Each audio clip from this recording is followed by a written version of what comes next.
Yeah. All right. Well, Straight here's up the guy. attack. I think I will get you. Well, I will get you a hotel room. We can bring you in the back stairs or something like that, and you can shower up there. Um, just because my place, it's not quite renovated yet. It was in my mind. Just say he's not lying. It's he doesn't want you there, but also it's a POS. It was kind of a fixer-upper when he got it. Um, so It's fine. It's fine. Marcus is yep, still just looking a little jittery. yeah. Byron will eye you warily. It's like, all right, I'll I'll go out and find a place with a room. Uh, I'll call Joseph and tell him what's going on. Byron, I drank that thing's blood. It tasted like my own.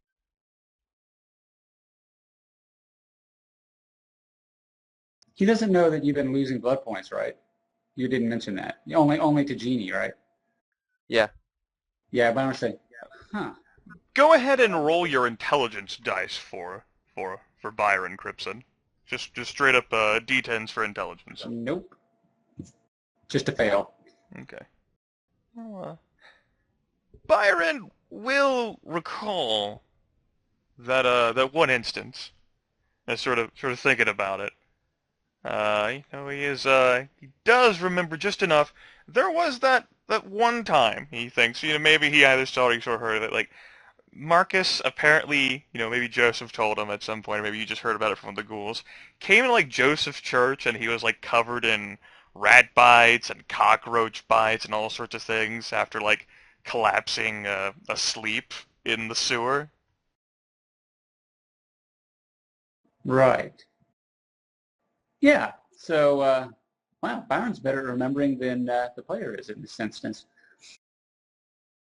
So, well, we'll talk about it later. But might this just something to think about? Remember that night we barely survived uh,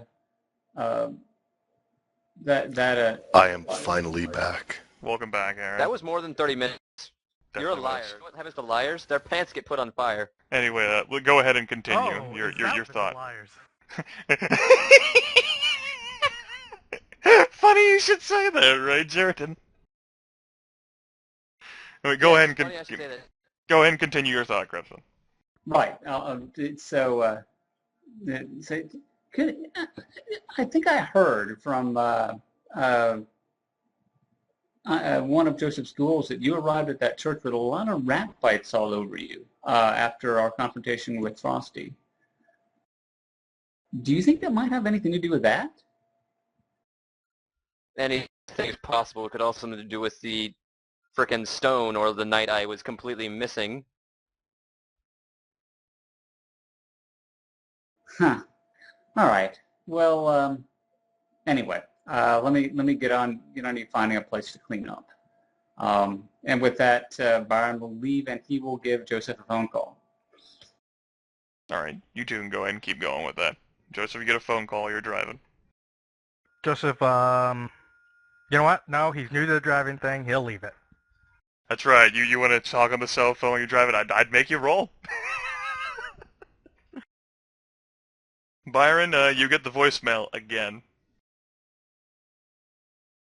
All right. By this point, say Byron, I have no idea where hotels are in Astoria. I'm guessing there would be a few down there in like the Market District or the whatever. I don't know. Sure, it's not going to be a problem for Byron to go there, get a hotel room, somehow sneak Marcus in. It'll be fine. Right. So Byron will blush up, go in there, and yeah, he'll do that. He'll leave a message and say this is the name of the hotel we're at, the address, and tell him the room number. Joseph on the cell phone Okay. once he gets it, assuming that Joseph hasn't arrived yet. Okay. No, you'll have left before he gets there. Go ahead and spend your 2 blood points to blush up. In which case, I'll stack you two on top of each other by accident.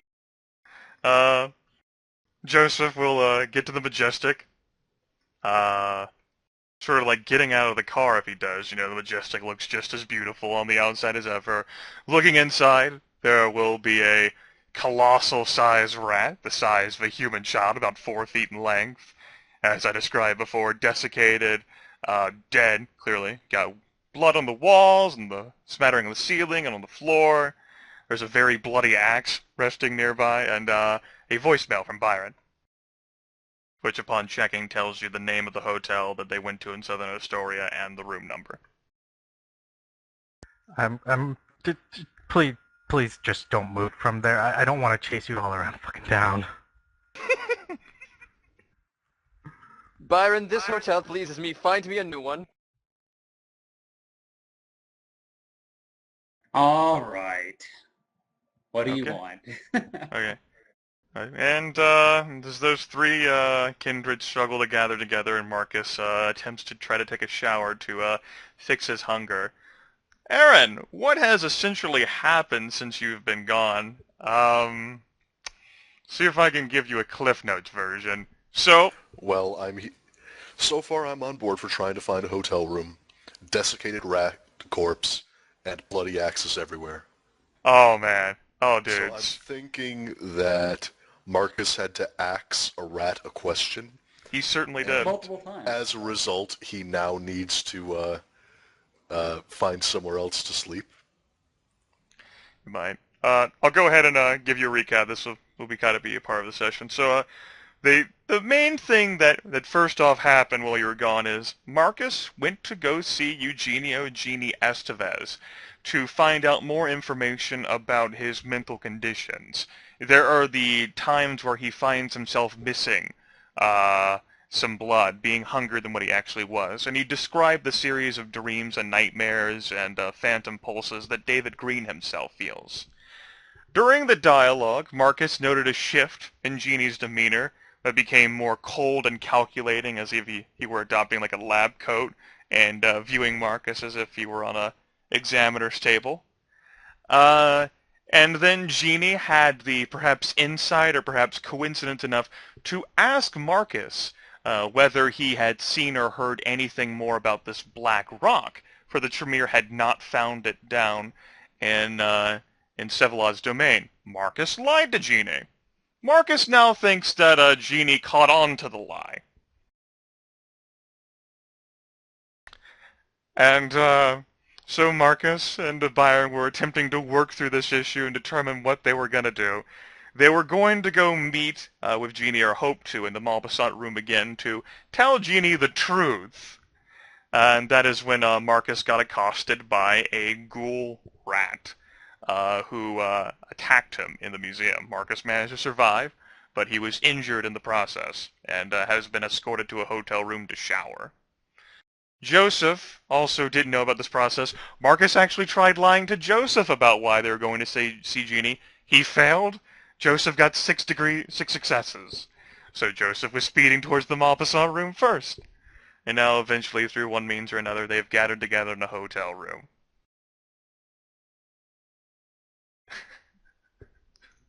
Great events happened while you were gone, Aaron. I'm just gonna put it right now. I didn't roll above a 6 for like 8 straight rolls, and I rolled multiple ones many of those times. He had many ones. I thought that, you were with him in spirit. Well, I mean, if you want to put it that way. But no, we're gonna hop back into the time machine and roll back the clock a little bit. David, up to this Are we point, going to do the time warp again? we're gonna do a little bit of a time warp. But we'll know the exact time. It'll end up being yesterday for currently the coterie is in Friday, April 10th, 1998, early morning. We're gonna go back to early morning Thursday, April 9th, 1998. When David Green, who, for whatever reason in the future, doesn't respond to any of the coterie's phone calls or interact with them in any way, goes up to northern Manhattan to pay a visit to Gerard Rafin.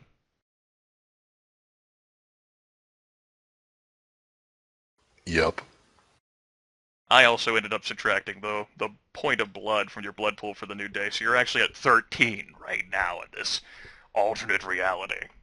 Well, that's convenient. Yeah, I know. As it turns out, whenever David ends up arriving, or sometime in the early morning, maybe 1, 2 in the morning, by the meeting thing, you do end up having Nosferatu who are lurking around the entranceway, sort of like looking over. I mean, ShrekNet, the main servers for that, that's a big enough deal the way it is, but Gerard Raven just compounds the matter exponentially. But there is not a meeting currently ongoing. As such, David Green will find himself being welcomed into the haven, essentially, of the perhaps currently most powerful Nosferatu in the entire New York City metropolitan area, Gerard Raven. Ah, David, come in, please, please. Have a seat if you can find one. Tell me what's on your mind. Are there any seats to be found? There certainly are, as this ends up being like a meeting place for all the Nosferatu to come and talk about situations. There are quite a lot of seats, some in better conditions than others. Then David will take off his suit jacket and hang it on the back of the seat. He wants to be comfortable for what might be a long discussion. Gerard will settle down in a seat next to you, sort of tilted a bit, so that one ugly Nosferatu can look at another. Hey, I'm prettier than he is. You are. I mean, if you're into the noseless thing. Yeah. I mean, all he has is like oversized ears, a head that looks like it's been shrunken by savages. If you're into like tiny head guys, Gerard's your man. Well, all I have to say to that is... I thought so. Oh, that got the dog's attention.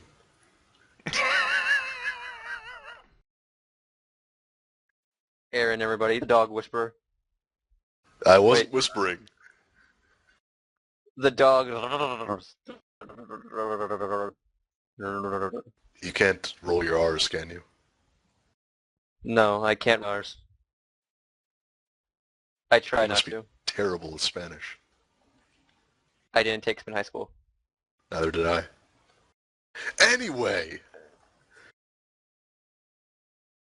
Once David's taken his seat, gotten comfortable, he'll say the disappearances. Gerard sadly nods.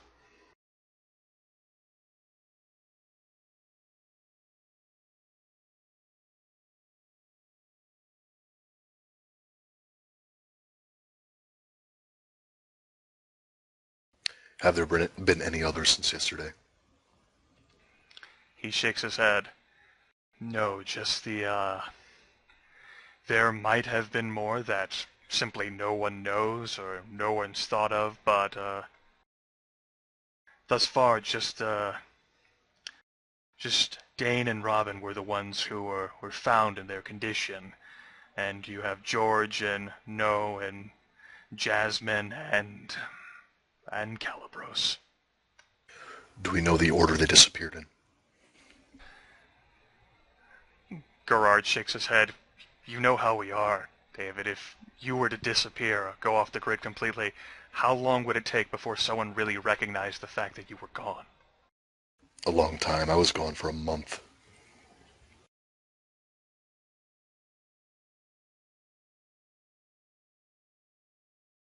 But, I don't know, I'm not the most social of Nosferatu.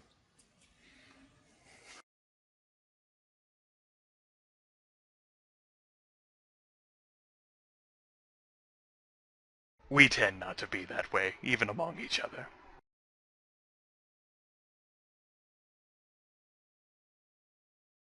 Did anyone set up any surveillance? Did we get a picture of it?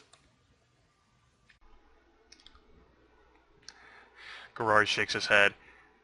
You would understand as well as any of us how impossible it would be to attempt to survey every stitch of the sewers. What with them being as expansive as they are to begin with, and all of the curious sightings that have occurred down there. Even I would be too afraid of walking down myself, alone, attempting to place cameras in the hopes of catching sight of anything.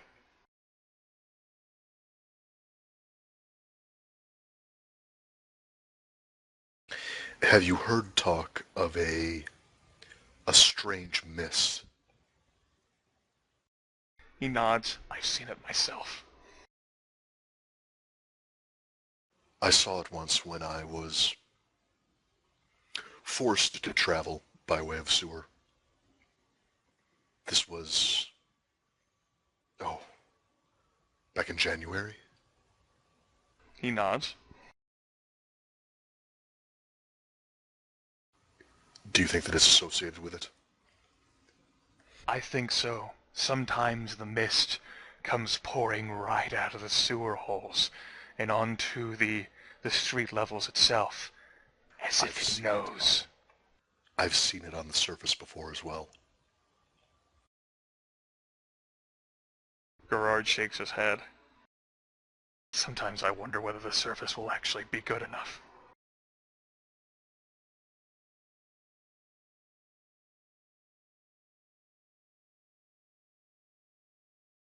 David will pause and then carefully ask, trying to make it clear with his tone that he is asking, not suggesting, is evacuation an option?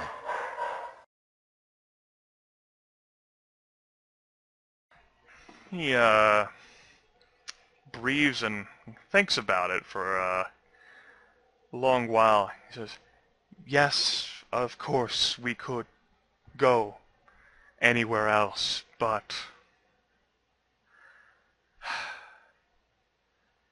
the Niktuku could be anywhere.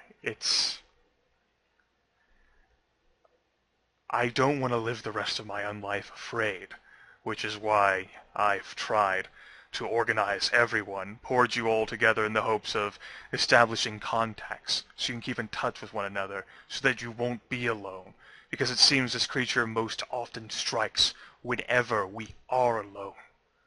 That being said, the monstrosity has also been prone to making examples of those who are fools and perhaps travel in areas where they should not, as must have been the case with those two who were found decapitated.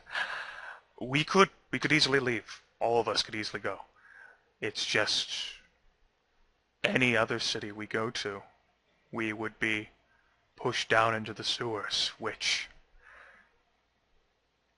he lets it trail off. No, I understand. Well, then we need a game plan. Gerard says, yeah, we do.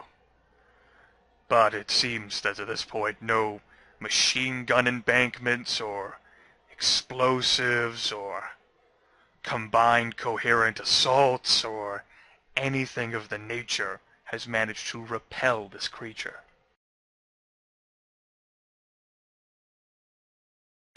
Then maybe there's a different way to adapt our practices, maybe.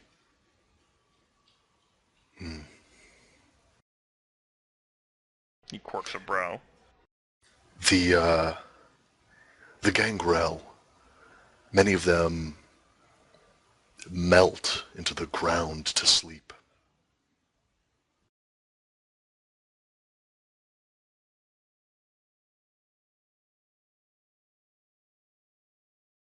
That might be safer than tunnels or towers.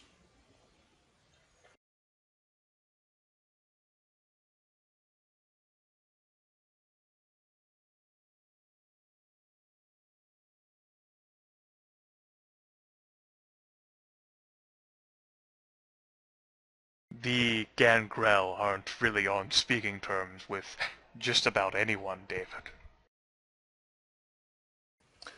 David will let his eyes flash red for a moment. The gangrel don't have a monopoly.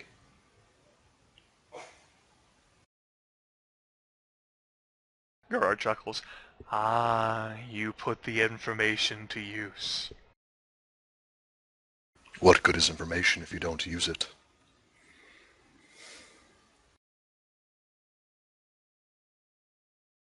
Sort of, he puffs out his cheeks a bit, the weak chin, tries to sturdy up. Unless you can meld into the Earth itself, though, in order to get that en masse to protect every one of us sewer rats, we would have to be a grand-scale effort, and I am not sure how inclined the Gangrel would be to assist in that. It might be a little too idealistic. That's fair. After all, I'm barely a novice at it. It would take months to teach everyone. It's creative, and certainly I could see it helping individuals. The problem is that, were it actually able to save us from the Niktuku, I imagine Nosferatu would have found a way thousands of years ago, and then the monster would have found a way to claw us out of the Earth itself. Our people didn't have the internet thousands of years ago. This is fair.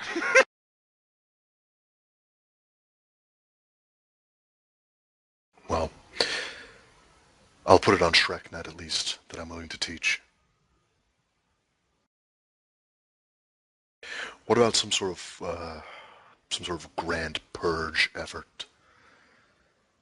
I don't know if it's even remotely feasible, but what if we could burn out a huge swath at once? Rather Tried than it. relying on individual bombs. Tried it. It still kills. It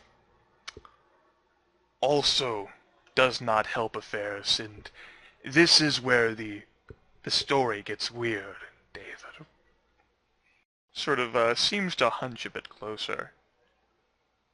I don't know how much time you've spent down there in the sewers. I don't know whether you've seen the fleshy protuberances, the sort of curious... It's almost as if there's some sort of Zimitzi horror gone wrong. The writhing, fleshy masses extending from cracks in the walls and the ceiling and the floors, sort of pulsing perhaps in some sort of mockery of life. The Ouroboros that ends up getting found and almost as if it's charred against the very wall. And of course there's the mist that gets seen. And then we see our fellow sewer rats found desiccated, drained of blood. The rats and other foul creatures that sometimes crawl down there. It's as if... David's face, if it could go paler, it would. I heard a rumor from the Archon. A rumor? It said that some of the Sabbat believe that Simitsi himself sleeps beneath New York. Twisted, broken, trapped in torpor. And at this moment, Gerard's eyes widen to match David's, and his vampiric face gets as pale as possible. Mind you, I don't know if the Archon believes it, but some of the Sabbat do. That could be why the Tremere were so intent on their assault.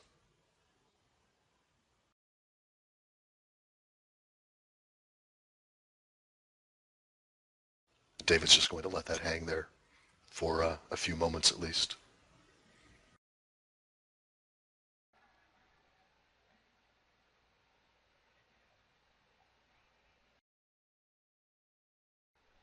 And Gerard is quiet for a full minute. The face just remaining as full of emotion and just pure fear. says, not only do we have the ancestral hunter of us down there, but Tzimisce itself might be. But what if we don't? Humor me. What if the Niktuku isn't down there? What if it's Tzimisce or some other flesh-crafted beast draining our kind dry? It might just be hunting anything underground, and not the Nosferatu in particular. I'm not saying this is the case. I'm saying it could be. The cheeks get puffed out again. Unlikely, but as you are well know officially, any talk of these antediluvians, they don't exist. But Of course, strictly mythological. and rumor would have it that the Tzimisce themselves dealt with their progenitor forever long ago, before you or I. Rumor would also have that, well, they can't meet true death, can they? Not by the hands of any normal kindred. Which only leads us to the terrifying reality that if it actually is Tzimisce down there, I'm not sure which situation is worse, the Niktuku or that.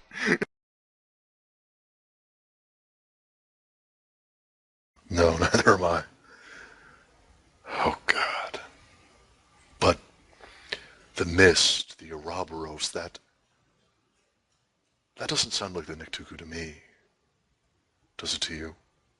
Shakes his head. I just assumed the Ouroboros were signs painted through one means or another, or burned by elements. The same with the fleshy protuberances, perhaps due to these apparently other powerful Tzimisce who have been in the city at one point. Lambak Ruthen, Sevlod Cerveni, who has lived here himself for hundreds of years, apparently.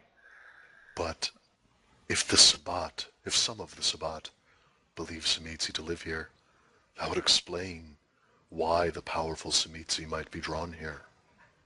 Why Sevlod Cerveni might have lived under the city for hundreds of years.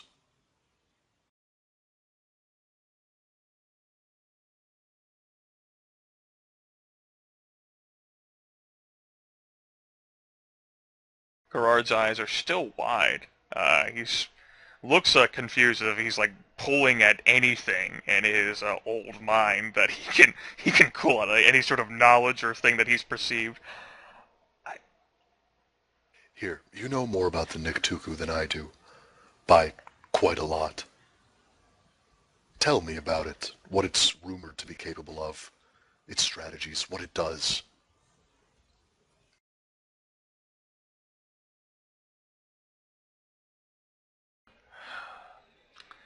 Yeah, he breathes in. Very well. According to our lore,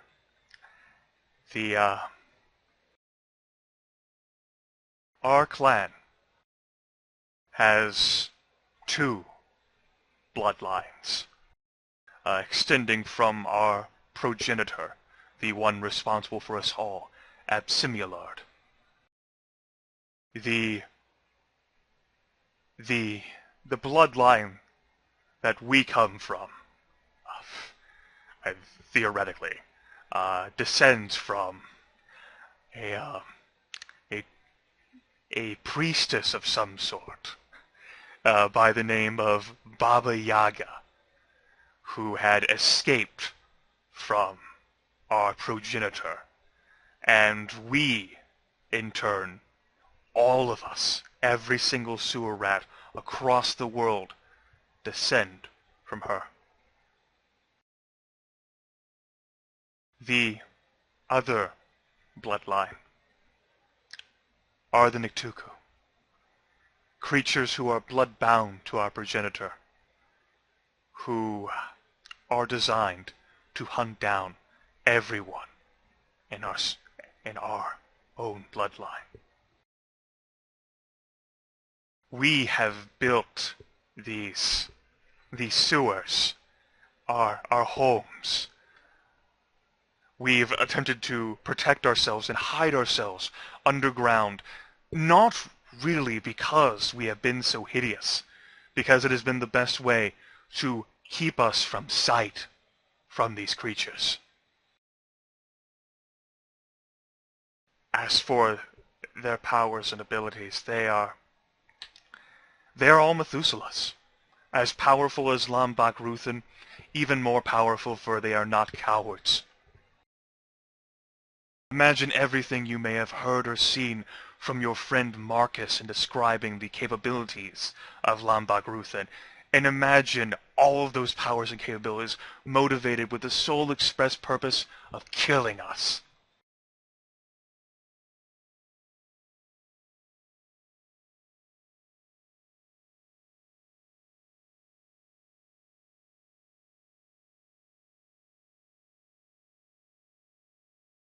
David's just nodding, listening intently.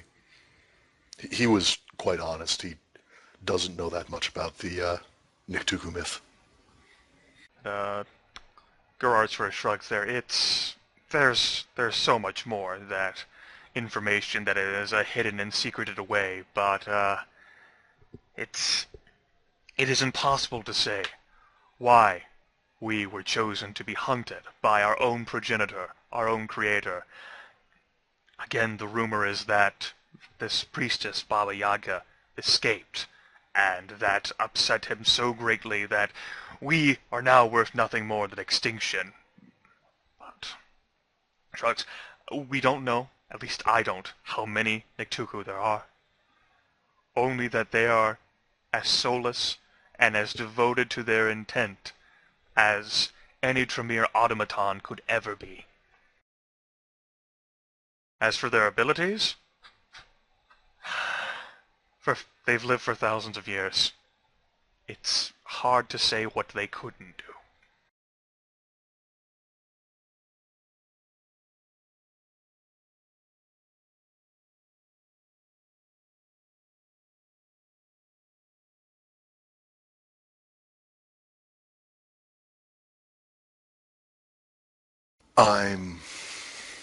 I'm not the best at obfuscation, but I've heard that those who are can change their faces.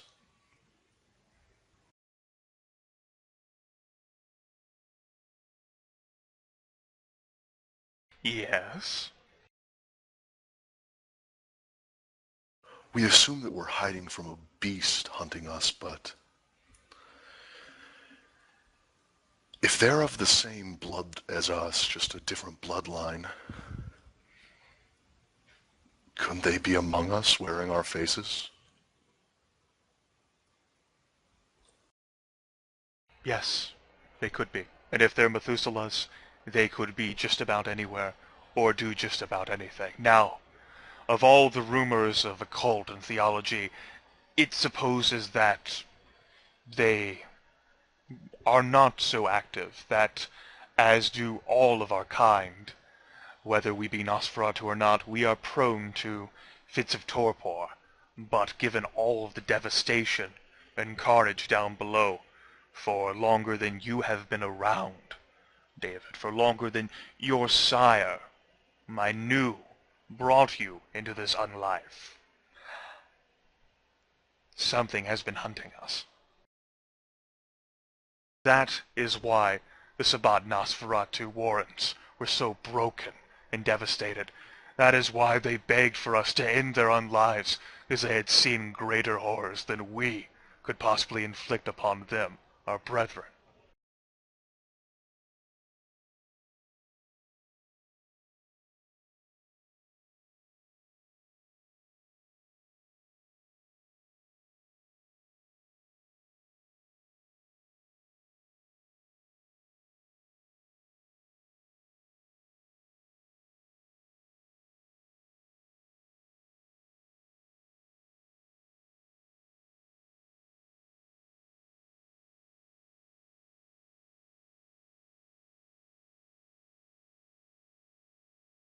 Well, moving out of that subway station is looking better and better by the hour. At this, Gerard chuckles a little. It might be. Whether it is the Nektuku, or whether it's...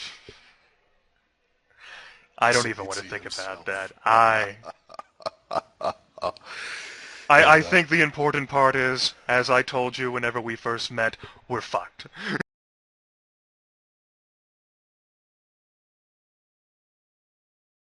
If it's not one thing, it's the other. Isn't that always the case for the kindred? Yeah. Nosferatu especially. Yeah, letting his emotions slip, he just sort of groans and puts his head in his hand. Oh, Calibros, if only you had still been Prince.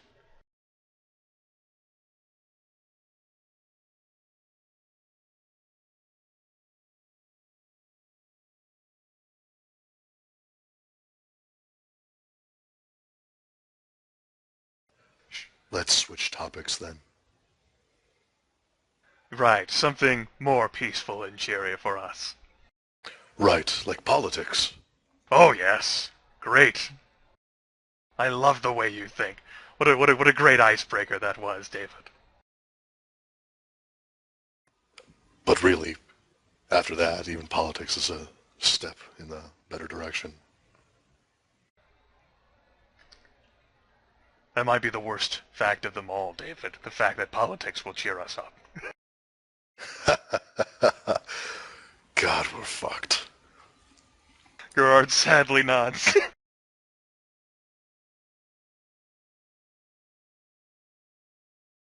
I know, now, all three of the candidates for Prince. I've met them. I've talked to them.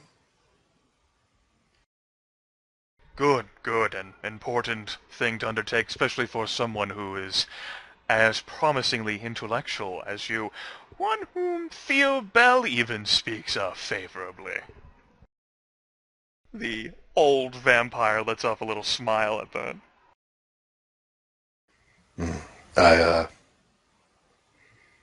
I've worked with Theo Bell a few times. Indeed, and for as interesting of a life as I've heard you've led there in Astoria, perhaps his involvement was necessary.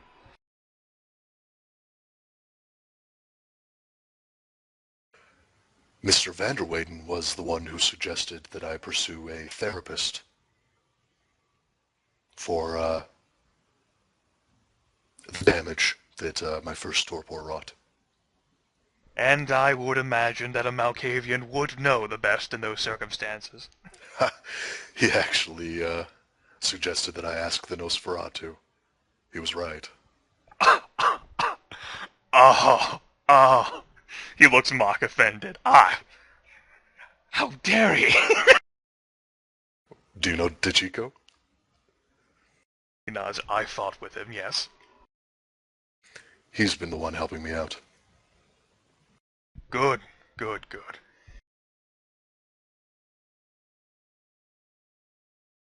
I like Carter as a person. He appeals to me. He appeals to my sensibilities when it comes to law and fairness. Yeah, Gerard breathes in. This sounds like something we've been over before, but go on. I know. I felt the need to ask him how he would treat our kind if he were to become prince.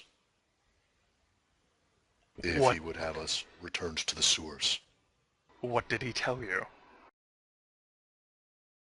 He said that he would not rob us of the territory we've gained, that he wouldn't send us back there, and I'm inclined to believe him. But I told him that a public announcement of the sort would be much more likely to win Nosferatu approval.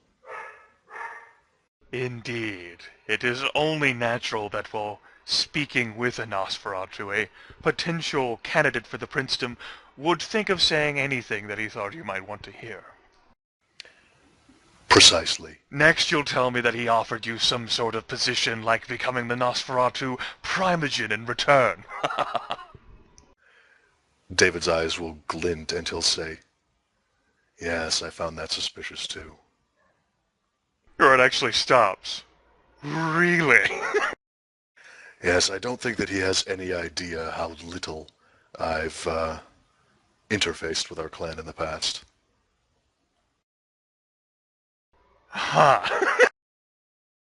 I mean, from his perspective, I'm sure that he sees me as a terribly public Nosferatu, a great representative of the clan. Regardless, I encouraged him to talk to you. Most interesting that he would be attempting to outright bribe you with such an offer in this manner. Especially since you yourself wouldn't see yourself as worth the position, sort of cast his motives in a different light. Yes, it does. I wanted to give you a preparation for whatever talks he might or might not try to bring your way. It might, well, I thought you might like to be warned. Yes, thank you. Pauses. Marlena's not exactly the sharpest knife in the drawer, nor is she the most capable. But there are two things. First off, that she is, or at least appears to be, especially after we've done, tolerant of others. She would be the most willing to accept the fact that we are just as an important part as anyone else, and that we too can actually live and exist on the surface without violating the Masquerade. And that too, she will be weak. She has the Anarchs behind them, but I imagine it's only a matter of time before Boss Callahan attempts a maneuver of his own. After all, we're dead. We have eternity to plan. And that she will not be a strong enough prince to really push anyone such as us around. Ideally, I would see another one of our own in position, and that is not possible at this time, but given Marlena and what foolery she might attempt, that might end up being the case. Carter, on the other hand, especially given, he sort of winces, all the support that's moved behind him, he would be stronger. And since all of his other allies he's recruited have not been Nosferatu in nature, I would not see that going well. Even if we were to side, I imagine the likes of the Vintru and the Toreador would rather see us down below. I agree. That said, I'm willing to give Carter the benefit of the doubt at first. I suggest you hear him out and see if he's willing to make public announcements. That could dramatically change the situation. If he's not, I think that's just as informative.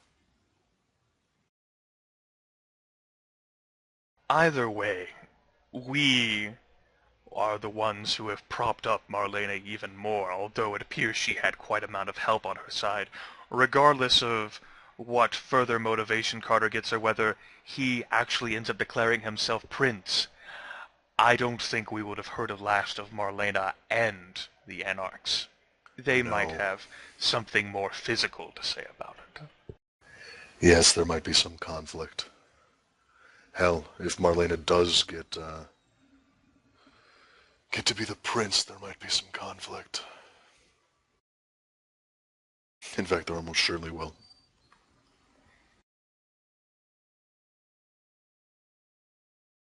Something else to keep in mind. Oh?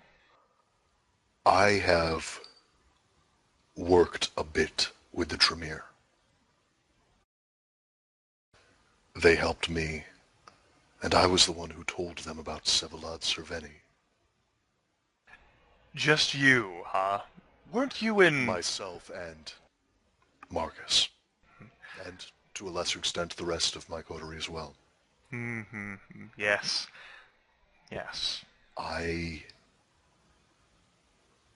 I can't help but think, What might they be able to do to help us with our situation if we leveraged some favor? Gerard blinks at you. You would have a side with the warlocks? I know, it's unorthodox, to say the least. Not only that, but it sounds like, not only are we dealing with so many threats from below, but we're just handing a dagger to the Tremere right now. Perhaps. But regardless of what you might think about Genie, he vehemently shakes his head. That is not an avenue we can go down. David shrugs when he mentions Genie. He doesn't have much of an opinion on him.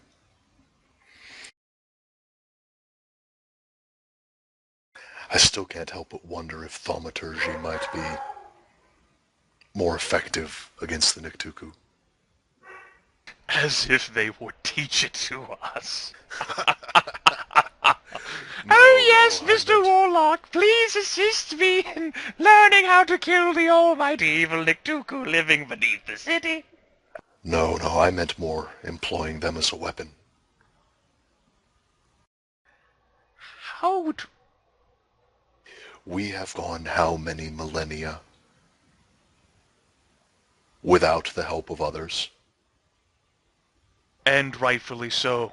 The Niktuku cares not for anyone who is not Nosferatu. Just us. What if the reason we haven't been able to be free of it is that we haven't gotten the help of others that might be more capable?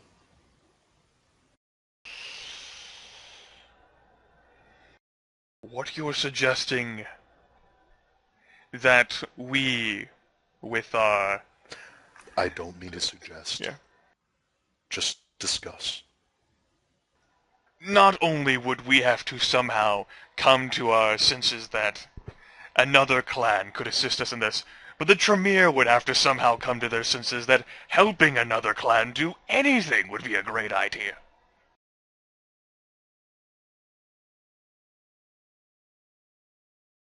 That might be more idealistic than the Protean aspect.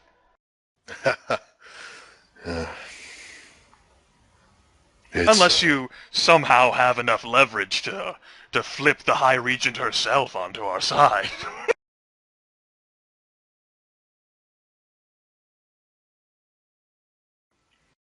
No, I suppose that ship sailed.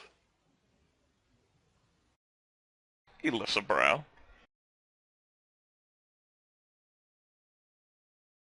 David will smirk. Remember, I run in powerful circles and run into unusual things. Right. Of course. When I start meeting horrific flesh-crafted creatures that look like snowmen, perhaps I too will become popular for more than my peculiar Nosferatu caricature. It might help to work on a personal basis with Theo Bell sometimes as well. I think the Archon's first concern is getting the fuck out of this city. Oh, usually, yes. To that end, it is unfortunate that he has chosen Carter van der Weyden.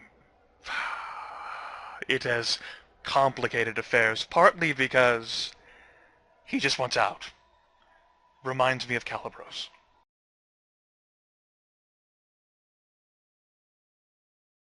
I didn't know Calibros well. I was still coming into my own when he was prince. He clenches his teeth. He forsook us by not being attentive to Here, our just I need to let the dog in. Okay, it's fine. Ruff! Let the dog in. What wonderful solo roleplay. I'm glad we got all 4 players together for this.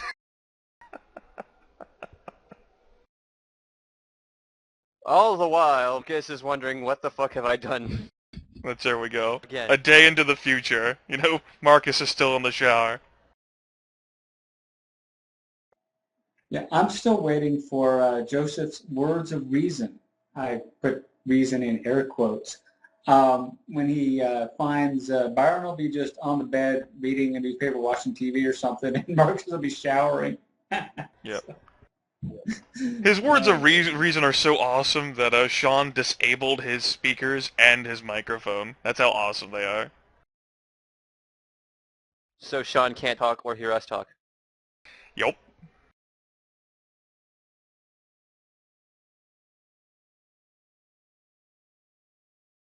Back. Welcome back. You can continue.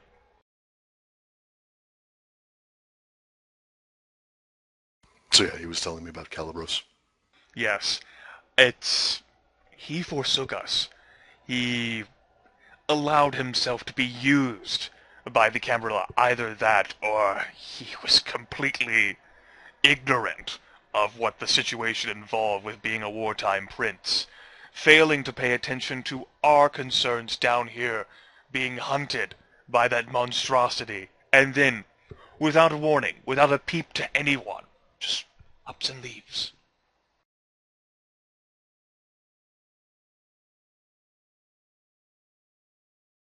The blame for the past 3 months of confusion and chaos in the city rests squarely on his shoulders.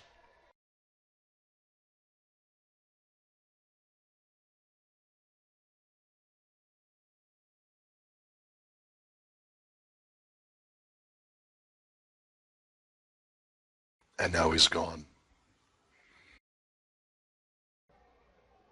More gone. Even Mr. Van der Weyden has noticed that Calibros has been more missing than usual. I imagine he would have, given how Calibros had lended whatever political support he had left after it had all been gutted out of the Nosferatu onto the Malkavian.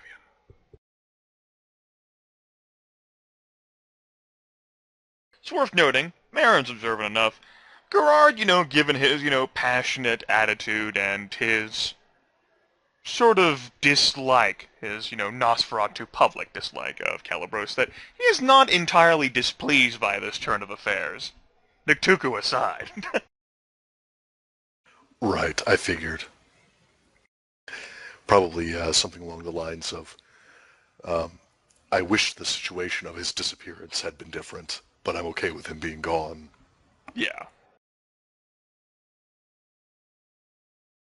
I mean, it's unfortunate that you're being hunted by a creature who wants to kill all of us, but, I mean, It couldn't have happened to a nicer guy.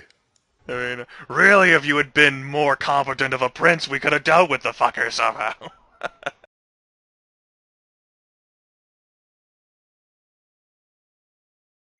Okay.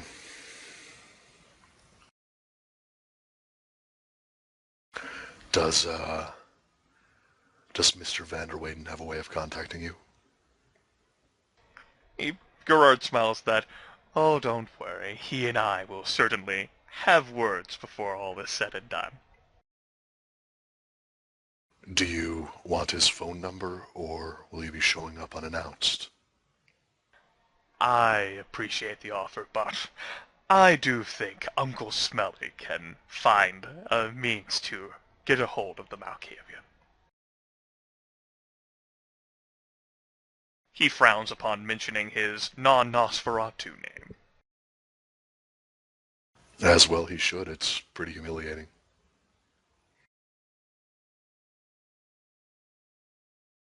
Just,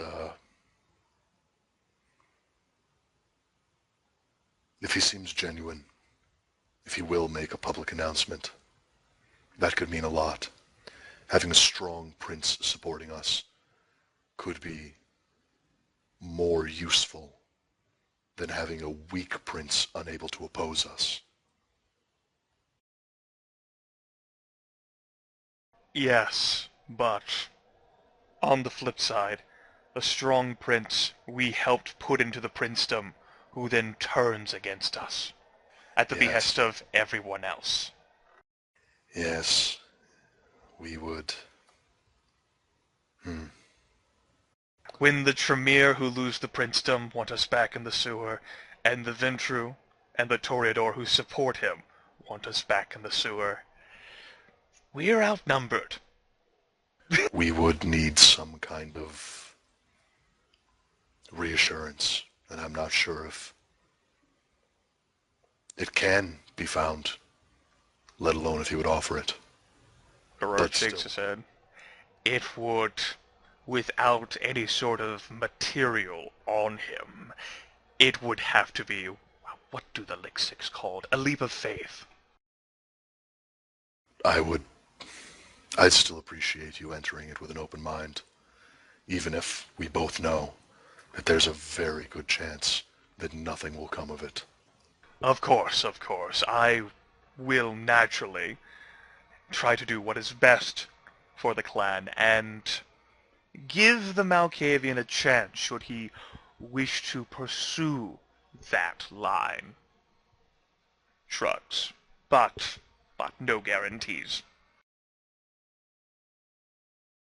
I'm not asking for any guarantees. Just that you're trying is good enough. He ends up smiling, and then maybe you can make Privagen after all, David Green. Between you and me, if I'm going to be forced into politics, I'd prefer the sheriff. Forced? You don't want to get out there and protect this clan's interest versus the malevolent antediluvian living just beneath us? Personally, I think that my talents are better served elsewhere. I always liked the politics of law the least. I see. Just a sec, I need to take a phone call now. God damn it, I keep getting interrupted. Puts basically the head of the Nosferatu clan on hold for a phone call. Just a moment, just a moment, Uncle Smelly. Yes? Uh-huh. What's this about a Nigerian prince? You have a deal for me? 10 million?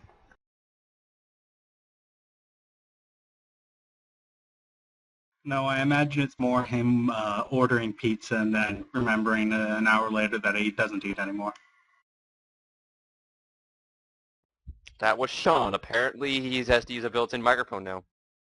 He apparently accidentally stepped on his headset. Yeah, is this microphone ridiculously shitty? You sound completely different. Like, I'm more worried about quality. Is it, like, really horrible? I wouldn't say it's really horrible. It's fine.